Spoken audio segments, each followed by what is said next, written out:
ভাই আজকে তো সাকিবের রেজাল্ট দিছি। কি রে কি করছস? করছি ফেল করছি, বাপে গেল পরীক্ষা কিনা দিব। পরে তুই কি করলি? আমি আর কি করবো, কইছি মানসম্মত একটা টেসলা কিনা দিতে, নাহলে তো আমার চলবো না। আমার একটা মানসম্মানের ব্যাপার আছে না ভাই, কও। পরে কি কিনতে গেছে?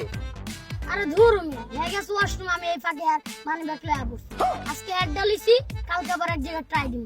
কি কও তুমি, এই বিজনেসটা ভালো? করতে পারোস, খারাপ না, কিন্তু টেসলা ড্রাইভাররা যা শুরু করছে দেওস না, যারা তারা উড়ে দেয়, জেনে তেনে ভইরা দেয়, ঠিক আছে? কিন্তু মেলে ওরা কান কামছে হাতানিও খায়, করতে পারোস। আচ্ছা থাক, জায়গা যাইবে এইগা তো ছোটবেলা লাগে একটু বুক মিলা যাও, ব্যবসা বাণিজ্য করো, মিটু দোয়া করবা।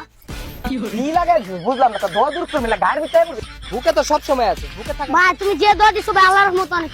ওমা করোনা করলাম কাজ নেই, দেখছো বিজনেসটা বাইরে ট্রাই করলাম, একদম আল্লাহ মামা ঠিকই করছিস, ভাই মানি ব্যাগ খাই দিছস, তোর লয় তো চলন যাবো না বাবা।